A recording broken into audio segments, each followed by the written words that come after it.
Ang nakaraan, narinig natin ang mga kwento at pahayag ni Ellen Carandang.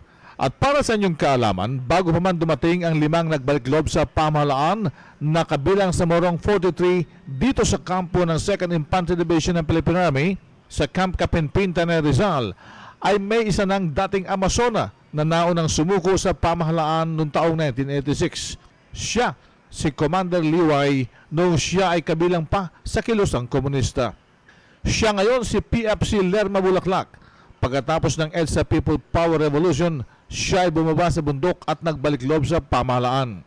Nakasama niya sina Valentino Paulino, Jeneline Pizarro, Ellen Carandang, Cherilyn Tawagon at John Mark Barrientos. Nakapwa ngayon ay ginustong manirahan sa kampo ng 2nd Infantry Division ng Philippine Army sa Camp Kapinpin sa Tanay Rizal. Ganito naman ang kwento ni PFC Lerma Bulaklak alias Commander Liway sa DZRH. Sa kanyang kwento, siya ay pumasok sa Kilusan ng taong 1980 sa lalawigan ng Quezon. Nahuli ng mga sundalo ng taong 1982. Siya ay pinalaya matapos na makulong ng 3 buwan.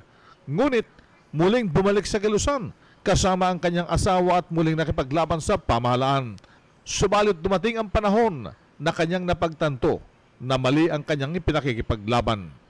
Kaya't noong taong 1986, pagkatapos ng pamosong EDSA Revolution na dahilan para maluklok sa pangyarihan ng dating may bahay na ina ng Pangulong Benigno Aquino III, ang yumaong Pangulo at may bahay ng dating senador na si Ninoy Aquino, si Ginang Corazon Cojuangco Aquino, bumaba sa bundok si Kaliway at nagbalik-loob sa pamahalaan. Actually po ano lang naman yung unang paniniwala na sinasabi nila na revolusyon yung tanging solusyon sa problema ng mamamayan, yun po ang pilit namin pinaniwalaan kasi nga pamilya po kaming napasama doon.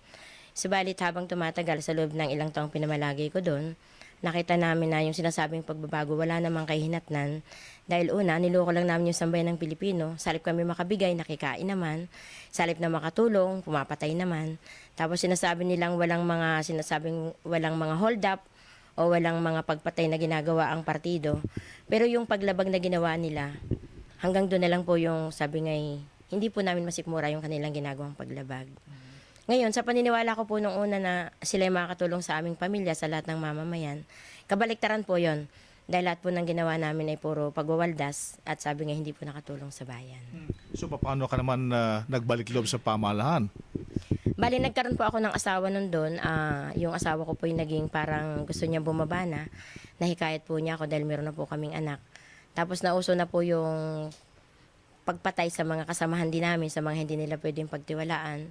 Kung kaya naisipan po namin, kung hindi po kami aalis, baka isa sa aming mag-asawa ay patayin na rin. Kung kaya ang ginawa ko po noon, lahat ng kapatid ko inipon ko na para sama-sama na po kami bumaba. Anong taon nung ikaw bumaba? 1986 po yon, pero nakasuko po kami 1987 na. Hindi ka naman nagsisisi. Hindi po ako nagsisi dahil kung noong una po nanindigan ako para sa bayan, masigit po palang dapat dito ako maglingkod sa tunay na bayan.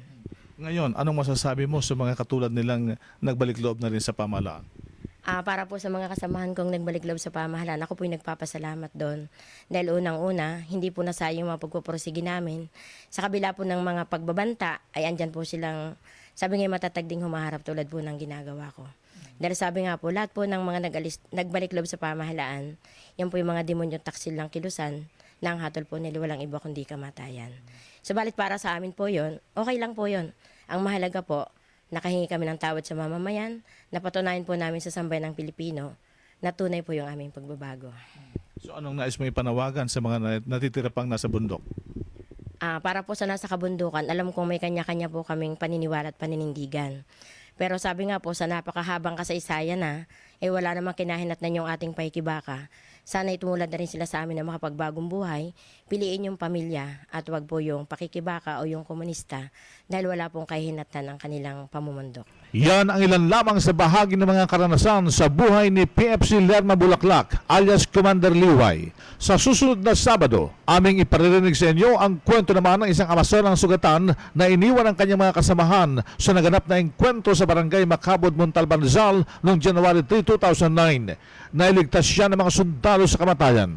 Siya si Marilyn Arayat Perez alias Hana. Inyong maririnig ang kanyang kwento sa susunod na Sabado dito sa ating Ito ang katotohanan sa DZRH RH-TV. Ito ang katotohanan. Inyong natunghayan ang isang tunay na kasaysayang nakapaloob sa hukbong sandatahang lakas ng Pilipinas. Ito ang katotohanan.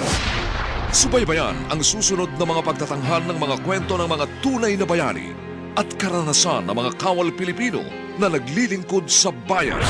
Ni Katotong Bing Formento at Babes ng Bayan, Karen O. Yong, dito sa DZRH at RH-TV. Ito ang katotohanan.